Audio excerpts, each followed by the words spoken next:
Conservant les traditions des peuples germaniques, les descendants de Clovis considéraient le royaume non pas comme un État, mais comme un élément du patrimoine familial que l'on pouvait se partager entre les différents héritiers mâles.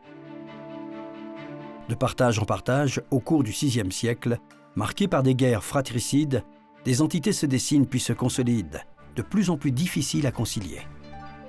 Il y a des royaumes et il y a des rois.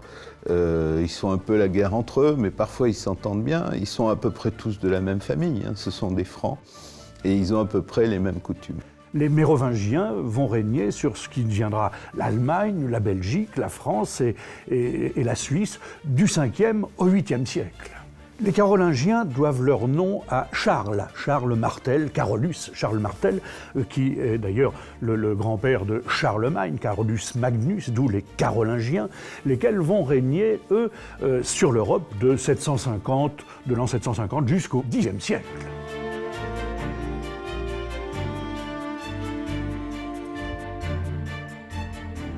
Burgondie, Neustrie, Austrasie, la France ne s'appelle pas encore France. Elle n'a pas les mêmes limites. Toute cette France est en train de naître, même s'il vaut mieux parler de Francie. En ce moment, c'est le royaume des Francs qui est avec des bouleversements. Tout ça est assez chaotique. Il y a quand même la notion d'unité des royaumes qui se fait jour. Nous nous situons alors au nord d'une Europe occidentale de moins en moins axée uniquement sur la Méditerranée. La logique économique s'oriente vers le nord avec le bassin parisien comme relais privilégié. Neustrie et Austrasie, deux pays que les rois mérovingiens ont du mal à réunifier.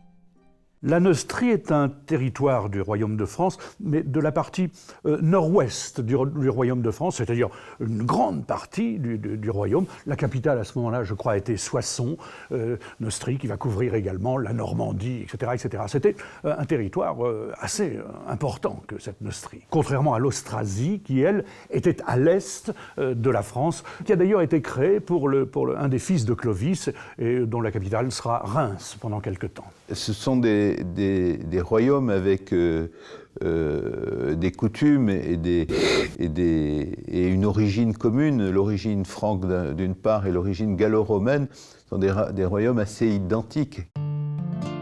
L'aristocratie en profite pour s'émanciper. C'est peut-être en Austrasie que s'est construite l'identité la plus forte. Le sentiment d'être ensemble et qu'à l'extérieur se situe forcément l'étranger. Quand ils meurent, les aristocrates austrasiens se font enterrer avec leurs chevaux. Ce sont des guerriers. Deux d'entre eux, Arnoul et Pépin, vont pourtant œuvrer pour la paix en permettant au roi mérovingien de Neustrie, Clotaire II, de prendre le pouvoir en Austrasie en 613.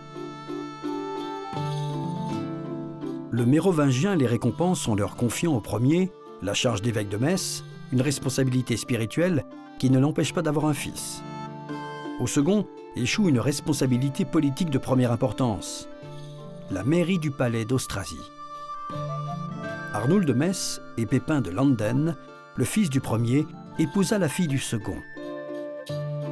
De cette union naquit Pépin de Herstal, père de Charles Martel et grand-père de Pépin le Bref.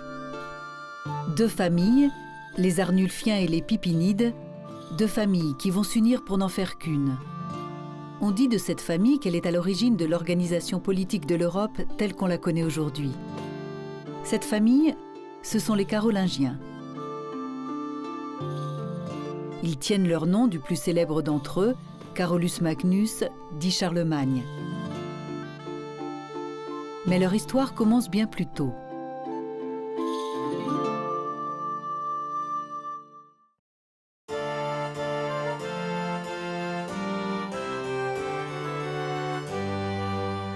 Début du 7e siècle, un vent nouveau souffle des îles britanniques, revigorant la spiritualité chrétienne. Des moines anglo-saxons arpentent l'Occident en évangélisant et en créant des communautés.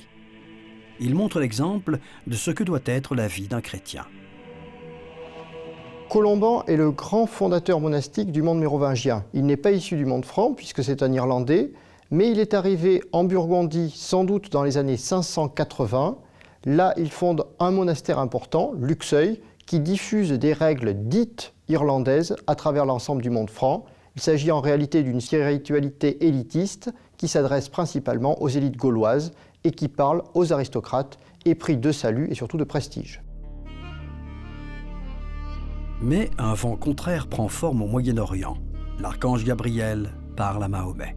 Mahomet, c'est quelqu'un de plus spirituel que la plupart de ses contemporains. Il est tourné vers l'étude des religions, très jeune, on le sait.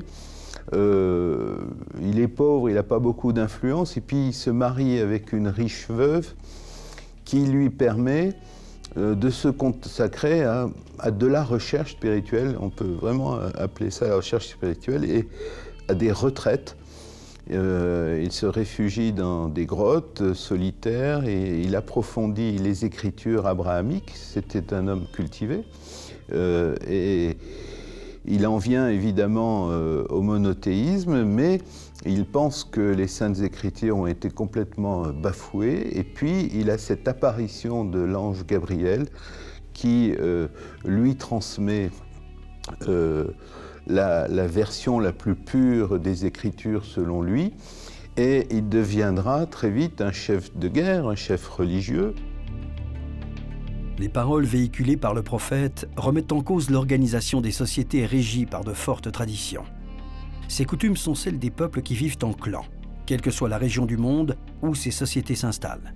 L'antique hiérarchie sociale, dont la logique s'appuie sur les liens du sang, doit s'effacer devant une communauté de frères unis par une même foi, les musulmans.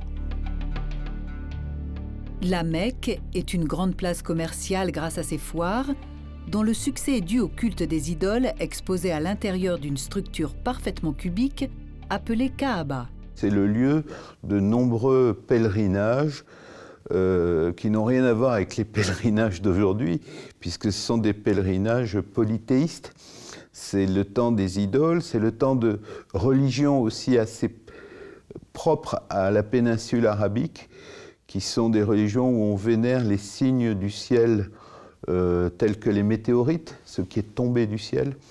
Et la légende veut qu'une météorite soit tombée à la Mecque, qu'on ait construit autour un cube de pierre, et à partir de là, c'est devenu un lieu saint polythéiste au départ, et un temple avec des idoles partout, avec des dieux nombreux et variés.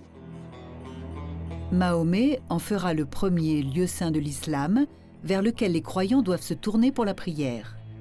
Il deviendra l'ennemi, évidemment, de tous les gens qui vivent des pèlerinages à la Mecque, parce qu'il voudra débarrasser le temple des idoles. Donc il y a toute cette période violente qui fait que Mahomet est obligé de devenir chef de guerre. Il se réfugie à Médine, puis il revient à la Mecque.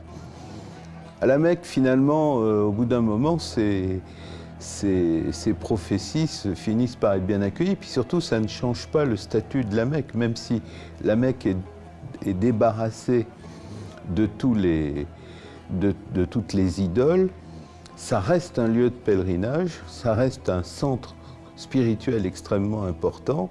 Et c'est à partir de là que l'islam, mais qu'on n'appelle pas encore comme cela, peut naître, et après la mort de Mahomet, prospérer.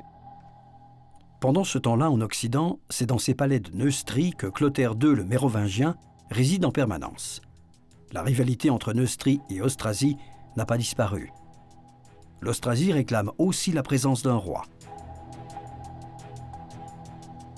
En 623, Dagobert part représenter son père dans le pays de Pépin de Landen, nommé à vie maire du palais d'Austrasie, et qu'on peut d'ores et déjà appeler Pépin Ier. En 627, les Saxons menacèrent la frontière nord du royaume. Dagobert lança ses troupes à leur rencontre, et pendant la bataille, le chef des Saxons parvint à couper la chevelure du roi mérovingien. lors d'un combat qu'il livre à une armée de Saxons en folie, eh bien Dagobert reçoit un coup de fléau sur le casque de la part d'un ennemi furieux qui lui enlève le casque et qui lui arrache une partie du cuir chevelu, et sur le cuir chevelu, une partie de la coiffure. Dagobert est KO pour le compte pendant un bon moment, et puis il réagit et il veut absolument retrouver, pour se venger, l'auteur de cette blessure, de ce coup violent qui l'a considérablement blessé. Et il le retrouve. Et il va le terrasser, il va le plaquer au sol, et il va le garder comme prisonnier, et puis il va lui dire « Eh bien, dorénavant, tu seras mon coiffeur, c'est toi qui entretiendras ma chevelure. » Cette anecdote fut peut-être inventée après son règne. Les guerriers francs suivent leur chef parce qu'ils portent les cheveux longs. Ce port symbolique de la chevelure longue est l'assurance de la transmission de père en fils du Mund, la puissance magique du chef qui lui permet de mener ses hommes à la victoire. Il considère que la force, la puissance, le respect est acquis grâce à la chevelure. Donc, ils portent tous une merveilleuse crinière, ce qui permet d'ailleurs parfois à certains rois qui veulent semer des petits bâtards à droite et à gauche de les convoquer, ou certains portant de longues crinières de cheveux disaient « mais moi je suis un de vos fils » et ils disaient « non, tu ne l'es pas » et ils faisaient tondre immédiatement. La frontière orientale est maintenant pacifiée. Saxons, Thuringiens, Alamans et Bavarois. Toute une Germanie potentielle plus que jamais fédérée à un royaume dont le centre de gravité se situe beaucoup plus à l'est que les cités de Neustrie.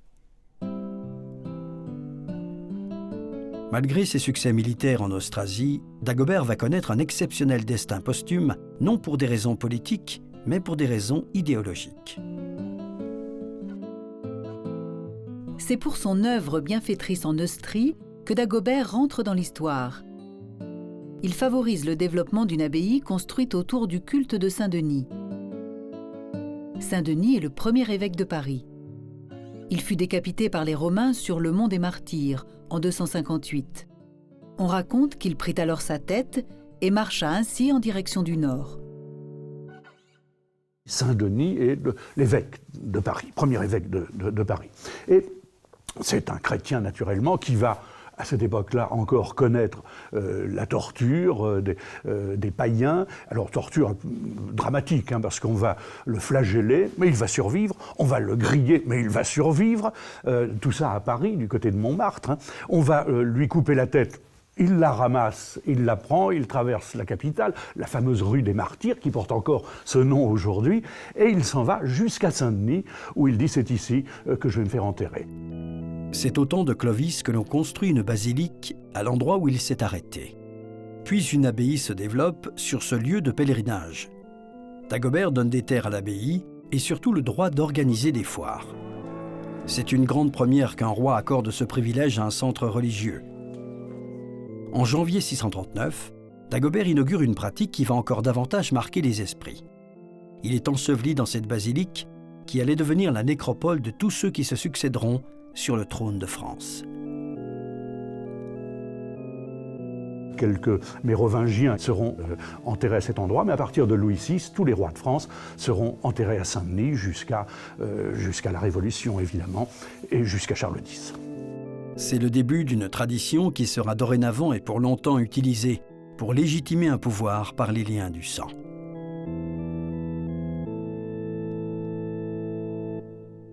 Celui qui domine l'Austrasie, et pas la Neustrie, ne peut être le premier des Francs, car c'est en Neustrie que se situe Saint-Denis, mais nous n'en sommes pas encore là. Dagobert laisse deux fils, Clovis II, 5 ans, hérite de la Neustrie et de la Burgondie. Sigebert III, 10 ans, hérite de l'Austrasie. L'Austrasie nécessite autant de précautions et de disponibilité que la Neustrie et la Burgondie réunies. Sigebert ne peut s'appuyer sur Pépin Ier que durant une seule année. Le premier Pipinide meurt en 640, laissant la mairie à son fils, Grimoald. Ainsi, la mairie du palais d'Austrasie devient une charge héréditaire. À la mort de Sigebert en 656, il est alors tentant pour Grimoald de se débarrasser du fils du mérovingien, Dagobert II, alors âgé de quelques années. Grimoald le fait tonsurer et l'envoie dans un monastère irlandais aux confins de l'Occident. Grimoald peut maintenant mettre son fils sur le trône d'Austrasie. Tous deux sont aussitôt assassinés sur ordre de Clovis II, après peut-être avoir été soutenus par ce même Clovis afin de se débarrasser de Dagobert II. C'est dans tous les cas le premier coup d'État carolingien, alors même que cette dynastie est encore appelée Pipinide. Les événements qui vont suivre nous montreront que les descendants de Grimoald retiendront la leçon et apprendront la prudence. Les rois enfants de Dagobert sont bien en train de perdre la réalité du pouvoir au profit des grands. Ils inaugurèrent le règne des rois fainéants. Entre sensiblement l'an 650 et l'an 750, apparaissent ceux qu'on appellera les rois fainéants. Pourquoi les rois fainéants? Eh bien parce qu'ils ne font pas grand-chose. Et pourquoi ne font-ils pas grand-chose? Parce que d'abord ils règnent très hâtivement, très brièvement, et les pouvoirs sont détenus à cette époque-là par celui qu'on appelle le maire du palais, comme le sera Charles Martel. Donc ce sont ces gens, les maires du palais, qui dirigent. Eux n'ont rien à faire, donc ils sont oisifs. Et au XIXe siècle, sous la Troisième République, sous Jules Ferry, eh bien on va les caricaturer, on les imaginera dans des lourds chars couverts de coussins, traînés lentement par des bœufs, cheminant de ci, de là. Voilà. Et ils ont hérité ce surnom de l'histoire, des rois fainéants. Ils étaient un peu limités intellectuellement de par la consanguinité. Et en même temps, ils étaient respectés. C'est là où on voit apparaître, c'est un des paradoxes de la période des Mérovingiens, puisqu'on voit apparaître le caractère sacré de la personne du roi. Parce que vous savez, ces personnes un peu falottes, qui avaient l'air un peu stupides, elles étaient un peu respectées comme on respecte l'idiot du village. On se disait, mais c'est peut-être lui qui porte l'avenir, c'est peut-être le prophète. Et c'est à ce moment-là qu'on voit apparaître ce qui après va nous occuper pendant tout le reste de l'histoire de France, le caractère sacré de la personne du roi, leur faiblesse, leur fragilité. Michelet explique ça, l'historien Michelet explique ça très bien. Il dit que leur fragilité a été en même temps leur force, parce que c'était plus des rois guerriers, c'était plus des rois tout-puissants, rendant la justice avec autorité, etc. C'était des rois mystérieux, en fait. On devrait, plus que parler de rois feignants, on devrait parler de rois mystérieux. Sans véritable autorité, ils ne faisaient rien, ou faisaient néant. Les rois fainéants restaient sur le trône parce qu'on ne pouvait pas supprimer les descendants de Mérové, comme ceux-ci, du jour au lendemain. Et puis, il restait le trésor royal, manifestation concrète et fétichiste de la puissance du roi. Quand un ambassadeur ou un grand du royaume se présentait aux Mérovingiens, il était conduit au trésor. Un mouvement qui se développe depuis le VIe siècle, se poursuivant et se perfectionnant, voit des réseaux se constituer en créant des liens d'homme à homme. Des familles s'unissent par des alliances, s'enrichissent et se paient la fidélité d'autres chefs de guerre, faisant monter les enchères à un point que les Mérovingiens épuisent leur trésor royal. C'est un contre-pouvoir de plus en plus officiel qui réduit à néant l'autorité mérovingienne. Des chefs de grandes familles règnent au nom des derniers descendants de Clovis. Un contre-pouvoir formé par des familles parfois rivales, ce qui retarde l'échéance.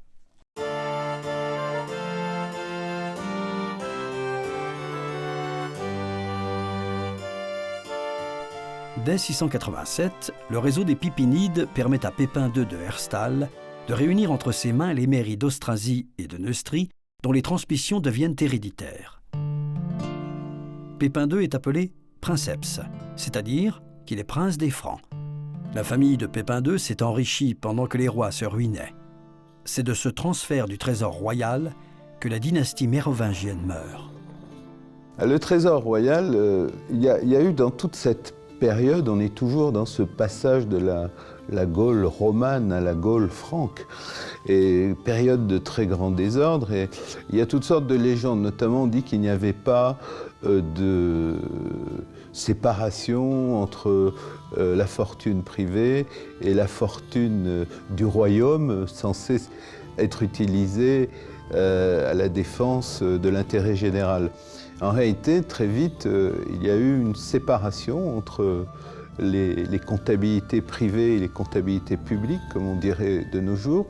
Et il y a eu un trésor royal qui faisait partie de l'image et de l'autorité du roi, notamment dans la période des maires du palais, parce que les maires du palais, ils avaient autorité sur le trésor royal. La base de la vitalité économique en Europe occidentale est alors l'influence grandissante des grands domaines agricoles, contrôlés par l'aristocratie, mais aussi, et de plus en plus, par l'Église. La France est un pays, elle le restera, elle est restée toujours, est un pays qui a d'immenses domaines agricoles qui ont été mis en valeur pendant la période gallo-romaine, ce qui est à la fois une faiblesse parce que c'est une partie vulnérable du territoire. Ce sont des espaces difficiles à préserver, les espaces agricoles, la paysannerie. Ça se défend plus difficilement que les déserts. Les préjudices sont nombreux dans les invasions, dans les guerres. On peut mettre le feu à des champs de blé, on peut détruire des greniers. Mais en même temps, c'est une force extraordinaire. C'est ce qui permet à la Gaule gallo-romaine de conquérir ses conquérants. C'est-à-dire que les Francs, qui mêlent eux-mêmes des tribus extrêmement nombreuses, des populations venues de partout, mais les Francs deviendront très vite des Gallo-romains. Pourquoi? Parce que, on pourrait dire de façon très prosaïque, il y a à manger en France. Pépin II peut s'appuyer, tout comme les rois, sur des hommes, des guerriers qui lui ont juré fidélité par un serment d'allégeance.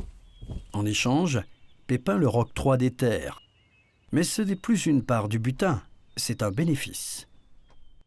On voit apparaître des hommes de rien, des hommes de peu, qui sont nommés seigneurs. C'est-à-dire on leur donne un fief.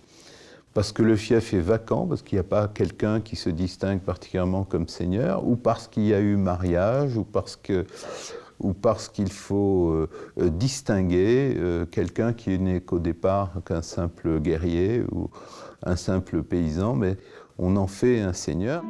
Les guerriers sont liés à jamais à Pépin II dans ce système pyramidal, tout autant économique que politique. En s'appuyant sur une conception radicalement verticale du pouvoir, Pépin II règne sur le royaume des Francs. Seule l'Aquitaine reste une principauté autonome. Mais plus que ce pouvoir politique et économique, c'est la rencontre de Pépin II avec le moine Willibrord en 690 qui va définir les nouveaux rapports de puissance durant les siècles à venir. Willibrord est un moine anglo-saxon qui, comme bon nombre de ses compatriotes, qui ont confié leur vie au Christ, prêche l'Évangile chez les peuples encore païens à l'est du royaume de Pépin II. Or, le Pipinide vient de soumettre les Frisons. Il propose alors à Willibrord de prendre en main l'évangélisation de la région. Dans les années 690, la grande famille des Pipinides soutient des missionnaires, notamment des missionnaires actifs en Frise, dans la région des Bouches-du-Rhin. Ces missionnaires sont pour la plupart des anglo-saxons. Le plus célèbre, Willibrord, contribue à la conversion des Frisons et obtient des terres autour du domaine d'Echternach, dans l'actuel royaume du Luxembourg. Ce n'est pas tant cette proposition qui rend la rencontre historique, mais le fait que Pépin s'assure de la bénédiction du pape pour officialiser la mission qu'il confie à Willibrord. C'est le premier rapprochement de la famille de Pépin avec Rome. L'une comme l'autre, les deux puissances qui sont sur le point de se constituer vont maintenant se trouver des intérêts communs. On recherche toutes les traces de la paix romaine, c'est-à-dire que l'Église est associée à une œuvre de paix, même si elle préconise de façon très violente la guerre contre les ennemis de cette paix.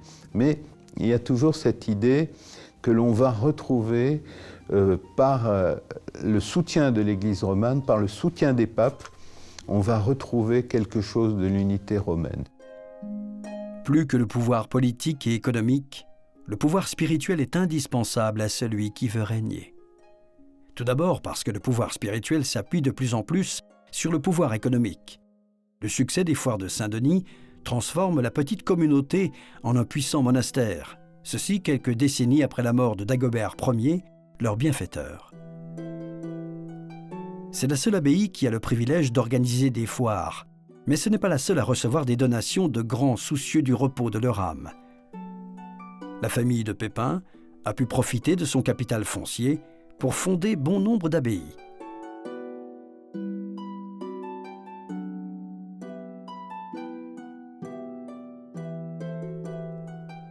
Ensuite, le pouvoir spirituel détient potentiellement le pouvoir culturel. Potentiellement seulement. Pour l'heure, le régionalisme domine encore face au centralisme que tente d'organiser Pépin. Mais c'est une transition fondamentale qui est en train de s'opérer. Bientôt, le réseau des fidèles guerriers et le réseau des abbayes favoriseront l'émergence d'une autorité centrale qui gommera les particularismes régionaux à l'intérieur d'un État, tout autant puissance idéologique que puissance politique. Une puissance soutenue par Rome.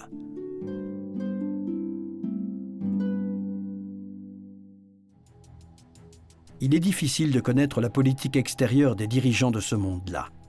Les chroniqueurs de l'époque s'intéressent davantage à une querelle entre voisins qu'aux enjeux géopolitiques autour de la Méditerranée.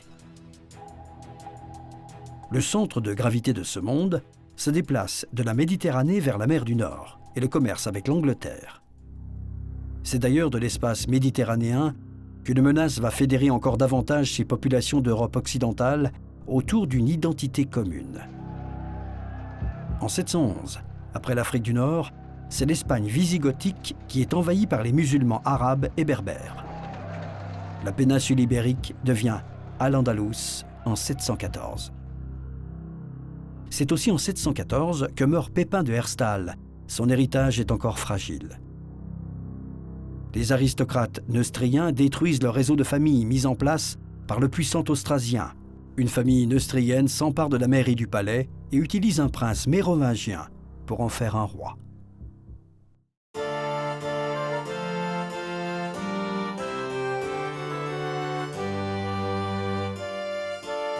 À la mort du patriarche, c'est son bâtard Charles qui calme les velléités de ceux qui doutent de la puissante organisation qui est en train de se mettre en marche. Pépin avait pu donner à ce bâtard un nom jamais encore porté chez les Pipinides, Karl ou Charles. C'est ce nom que choisira la postérité pour désigner la dynastie issue de Pépin, les Carolingiens. Sûr, l'œuvre de ce premier Charles est considérable, mais celle de son petit-fils à qui l'on donnera le même nom a encore davantage marqué les esprits. Voici donc l'histoire de Charles Martel, le grand-père de Charlemagne. Charles a déjà 30 ans en 714. C'est un homme politique aguerri. Il réussit à repousser l'avancée des Neustriens en Austrasie, mais il a besoin d'argent et d'un roi. Maire du palais d'Austrasie, il fait proclamer roi un autre prince mérovingien, Clotaire IV, et se prépare à donner la riposte aux Neustriens. Ceux-ci s'allient avec les Aquitains accompagnés des redoutables guerriers basques. Mais Charles donne un premier exemple de sa maîtrise de l'art de la guerre en l'année 720. Il fait mieux que mettre en déroute Aquitains et Basques. Il se rend maître du palais de Neustrie. Il récupère au passage le roi mérovingien des Neustriens, Chilpéric II, le sien ayant rendu l'âme. À la tête de 2 royaumes, Charles est appelé princeps comme son père. Le pape va même jusqu'à l'appeler vice-roi. Comme son père, Charles favorise l'expansion et la cohésion de la chrétienté en protégeant les missionnaires. Dans ce monde encore empreint de romanité, commencent à se superposer aux structures issues de l'Empire des structures nouvelles. Des nouveaux liens se tissent. Le chaos et l'insécurité poussent des hommes à s'unir à d'autres, les uns cherchant protection et honneur, les autres puissance et gloire. Les uns deviennent les vassaux des autres, des seigneurs tentés ou obligés de prendre des initiatives en l'absence d'une autorité centrale reconnue.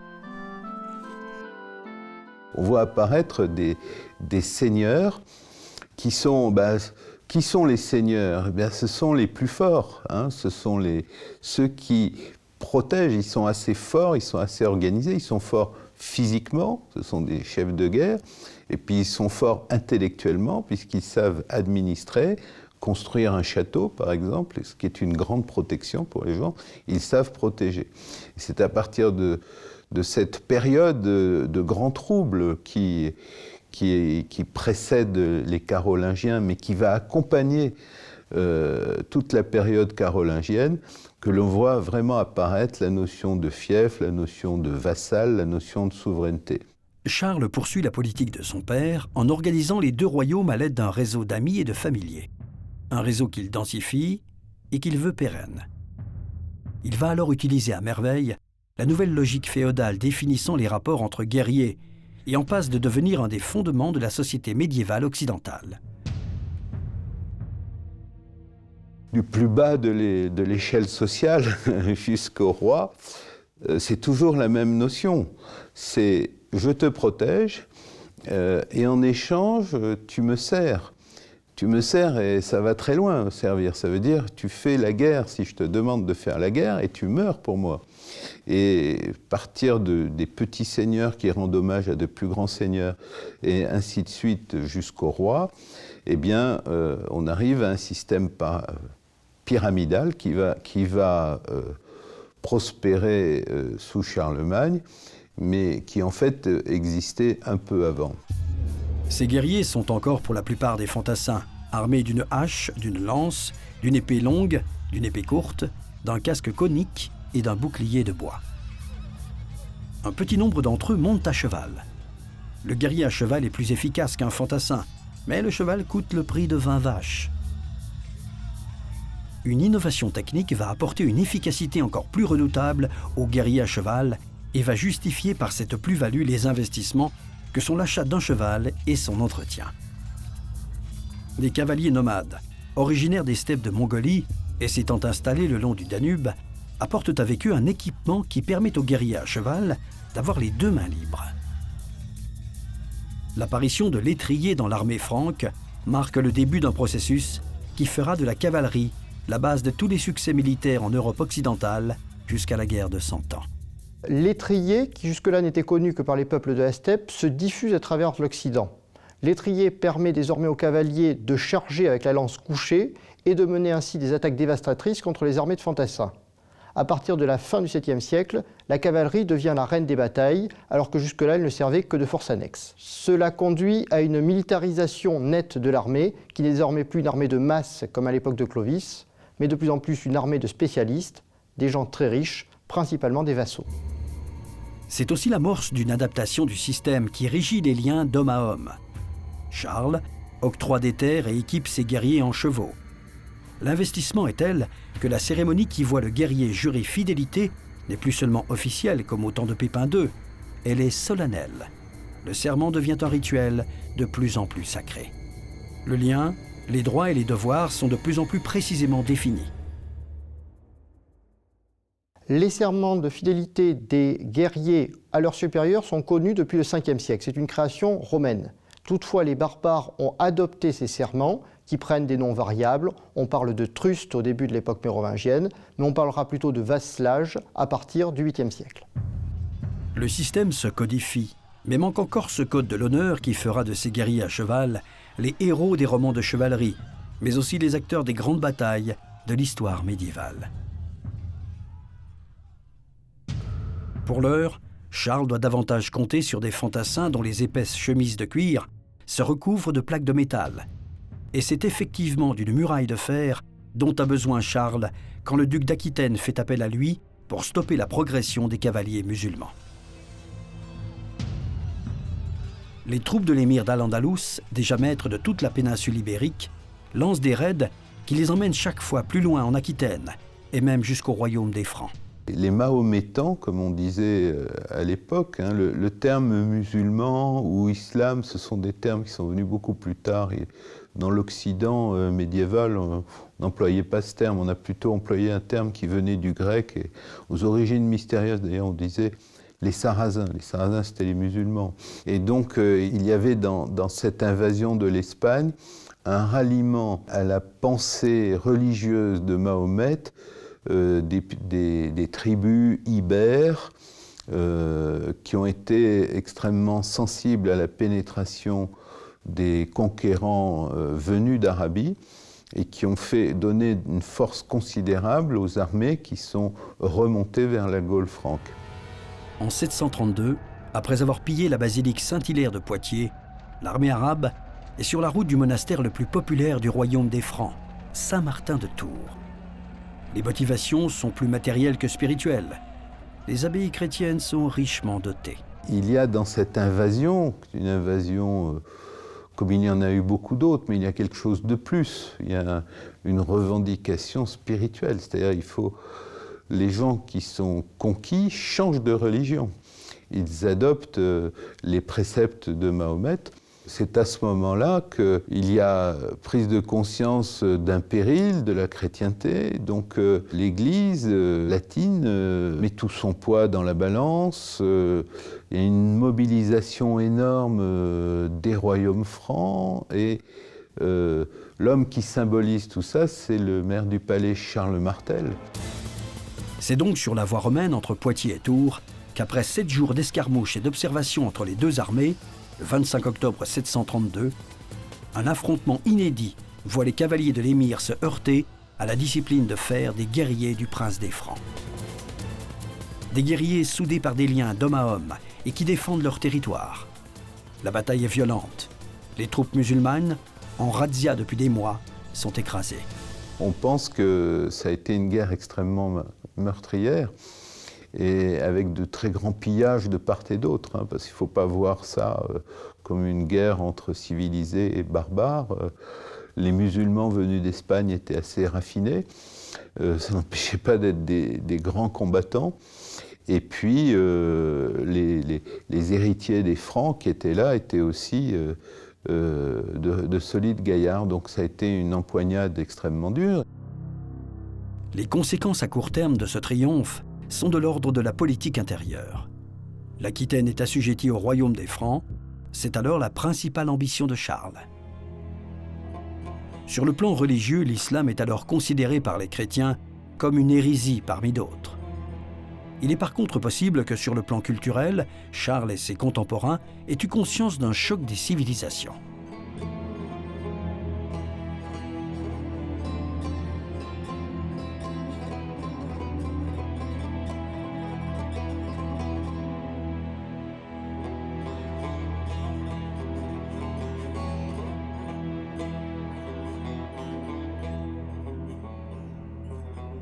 Les conséquences à moyen terme seront bientôt évoquées avec la gestion de l'héritage de Charles par son fils Pépin le Bref. La bataille de Poitiers est un message de Dieu. En 737, à la mort de son roi mérovingien Thierry IV, Charles ne le remplace pas par un autre. Il a assez d'autorité et de prestige pour se passer des descendants de Mérové, mais il ne va pas jusqu'à se couronner lui-même. Les conséquences à long terme sont celles que la mémoire populaire a bien sûr retenues.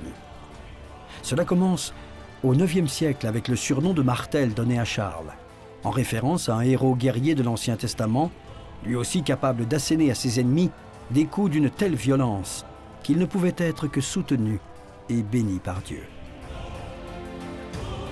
Les œuvres traduisant l'imaginaire populaire nous montrent le roi Charles, dressé sur les étriers qui ceignent sa monture, soulevant son arme au-dessus de sa tête tel un marteau, s'apprêtant à frapper l'infidèle. Charles Martel devient le défenseur de la chrétienté et le garant de la civilisation, ou plutôt d'une civilisation, celle de l'Occident, celle de l'Europe. Il devient par la même occasion le premier chevalier. Charles Martel ne fut jamais roi de France, mais quand il décède en 741, il est inhumé dans l'abbatiale de Saint-Denis.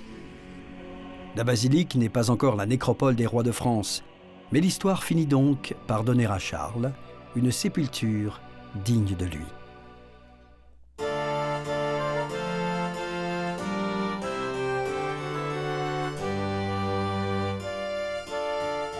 Ami des moines de l'abbaye de Saint-Denis, Charles Martel leur a confié l'éducation de son fils, Pépin le Bref.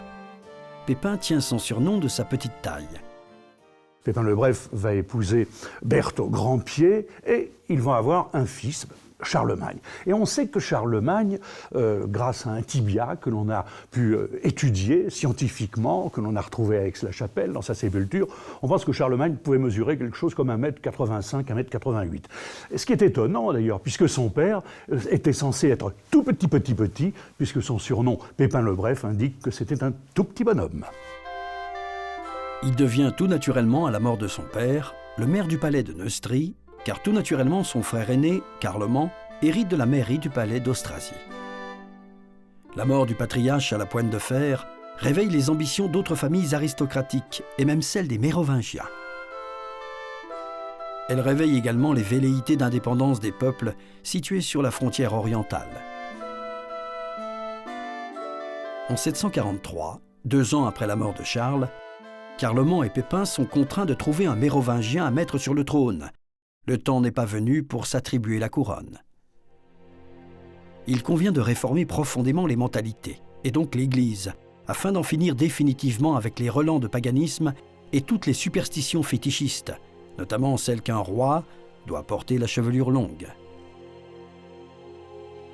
Il faut aussi concilier tous les particularismes traditionnels régionaux si on veut une entité qu'on puisse gouverner.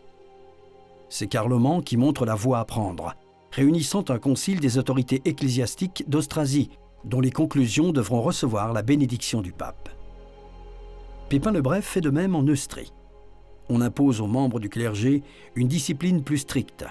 Ils doivent donner l'exemple afin que l'ensemble des peuples à l'intérieur du royaume des Francs adhèrent au même idéal et surtout respectent un mode de vie, ainsi que les lois qui permettent d'atteindre cet idéal. Cet idéal, c'est le salut éternel. Le but est bien de créer une communauté unie par une même foi. Cette moralisation de la société est prise à cœur par Carloman, à tel point qu'en 747, il renonce au pouvoir et aux choses de ce monde. Il prend l'habit et se retire dans l'abbaye du mont Cassa, en Italie. Que Carloman ait pris cette décision spontanément ou plus ou moins contraint par des complots qui planent toujours sur ceux qui exercent le pouvoir, cela fait les affaires de Pépin le Bref, qui a le champ libre pour réaliser son grand projet. Après avoir préparé le terrain sur le plan idéologique, reste à mener une campagne de propagande sur le plan politique, juridique et même institutionnel. On est quand même toujours dans la monarchie élective, on choisit celui qui va être roi, et ça reste, même si après ça devient un simulacre, ça restera toujours dans les fondements de la monarchie française, on aura toujours un simulacre d'élection. Même au moment du sacre d'Henri IV, il y a un semblant d'élection, qui est un rappel du fait que le roi est choisi par les seigneurs. Même si souvent, après, c'est imposé par l'hérédité, c'est imposé par la force, c'est imposé par le pouvoir en place. Mais il y a toujours cette notion élective dans la monarchie. Qui doit être roi? Celui qui règne effectivement et qui en a les compétences, ou celui qui a les cheveux longs et qui sait à peine monter un cheval? Que vaut ce roi si on le compare au fils de Charles Martel? La bataille de Poitiers n'est-elle pas un message divin? Pépin le Bref confie la responsabilité de cette opération de communication au moine de l'abbaye de Saint-Denis. L'anecdote de Dagobert dont la chevelure aurait été coupée par le chef des Saxons est peut-être élaborée à cette époque plus méthodiquement. Texte de référence à l'appui, les moines apportent la preuve que la destitution d'un roi faisant néant et donc incompétent ne serait pas une première. Il est cependant indispensable d'avoir l'appui d'une autorité théoriquement impartiale et qui soit en même temps une référence dans le domaine spirituel pour pouvoir envisager le passage à l'acte.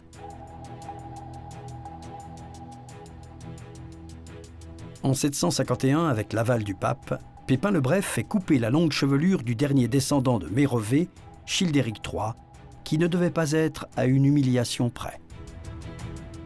Les Mérovingiens étant dans une phase de perte de puissance depuis le début du 8e siècle, Pépin le Bref considère dans les années 740 qu'il est temps désormais de changer la dynastie royale. Il envoie une lettre au pape pour obtenir l'autorisation de déposer le dernier Mérovingien. La réponse lui parvient, l'autorisant à éliminer ce Mérovingien. le dernier héritier de Clovis finit ses jours dans un monastère. Acclamé par les guerriers, les évêques et les grandes familles, Pépin le Bref est couronné roi des Francs dans l'abbatiale de Saint-Médard de Soissons. C'est un coup d'État. L'expression paraît anachronique. C'est surtout le terme d'État qui ne semble pas adapté à la réalité politique. Mais c'est bien cela que sont en train d'organiser les Carolingiens, non seulement un État, mais plus encore, une véritable puissance idéologique. Il faut installer l'idée que le roi est un seigneur au-dessus des seigneurs, qu'il a certes un héritage un peu plus sacré que les autres, etc., mais qu'il est aussi le plus fort, le plus habile, le plus intelligent. Et donc, Pépin et ses successeurs, les Pépinides, feront tout pour que la valeur de l'individu dépasse les liens du sang. Pépin le Bref ne se contente pas d'être couronné. Il se fait sacrer roi, comme les rois de l'Ancien Testament. Jamais un mérovingien n'a été sacré. Comme Clovis, ils ont été baptisés, puis couronnés. Ils tenaient leur légitimité de Dieu. Mais Pépin fait mieux. Il est l'élu. Il ne se contente pas d'être en accord avec le projet divin, il est censé le concrétiser. L'assentiment de Rome a été obtenu parce que le pape est en danger. Les Lombards, qui occupent le nord de la péninsule italienne depuis 568, menacent les domaines qui permettent à la papauté d'être indépendante, économiquement et donc politiquement. Rome a besoin d'un allié en Occident. Et les relations avec la famille de Pépin le Bref sont basées sur une réelle complicité depuis maintenant 2 générations. Pépin le Bref, comme tous ses prédécesseurs, a d'excellents contacts avec le siège apostolique. Il écrit régulièrement au pape, il soutient les missionnaires que le pape envoie en Occident. Grâce à ses contacts excellents avec Rome, Pépin obtient une aura de monarque chrétien avant même de recevoir la couronne de roi. La menace lombarde est bientôt telle que 3 ans après le couronnement de Pépin le Bref, en 754, c'est le pape lui-même qui se déplace en territoire franc et nomme officiellement le roi carolingien protecteur des Romains. Pépin en profite pour donner plus de crédit à sa nouvelle couronne en se faisant sacrer une 2e fois par le pape dans l'abbatiale de Saint-Denis. Et cette fois, c'est toute une famille qui est sacrée. Les 2 fils de Pépin, Carloman et Charles, reçoivent également l'onction papale. C'est l'acte de naissance d'une dynastie qui amènera Charles jusqu'au couronnement impérial. Mais c'est bien son père qui assure non seulement la transition entre les rois de la première race et ceux de la seconde, mais aussi une transition institutionnelle. La moralisation de la société s'accompagne d'une modernisation du droit et va de pair avec la centralisation du pouvoir. Le projet est bien de gouverner une communauté unie par une même foi à partir d'un point central, tout autant pôle idéologique et politique que pôle économique. Vers ce point central convergent les ressources économiques.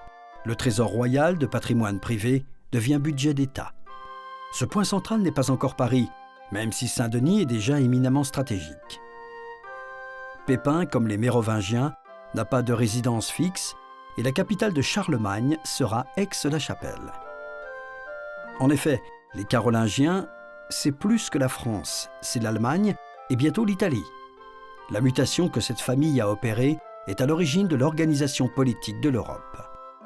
Une même foi sous l'autorité de Rome, une même logique de fonctionnement, tant culturelle et sociale que juridique et administrative, pour des peuples d'une grande diversité. Se sentant malade, Pépin le Bref se fait transporter à Saint-Denis. Le 23 septembre 768, il sacrifie à la coutume franque en divisant son royaume entre ses 2 fils. Il meurt le lendemain, à 54 ans.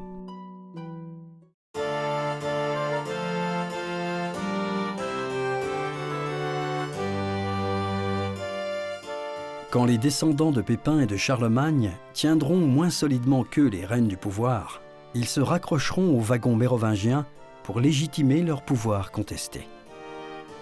Bien sûr, la locomotive Clovis pouvait être tentante, mais la proximité et le souvenir de Dagobert rendaient les choses encore plus vraisemblables. Et puis, Si Saint-Denis devient une puissance politique et un centre d'élaboration idéologique, c'est aussi grâce à Dagobert. De fausses généalogies fleurirent alors. Au IXe siècle, on inventa des filles à Dagobert afin qu'elles puissent épouser des Pipinides. Quand les Carolingiens finiront par céder la place, des quatre coins de l'Europe, d'autres familles grefferont des ramifications dans leur arbre généalogique, afin de se rattacher à la matrice carolingienne. Une matrice définie par l'association de deux pouvoirs, le pouvoir politique et le pouvoir spirituel.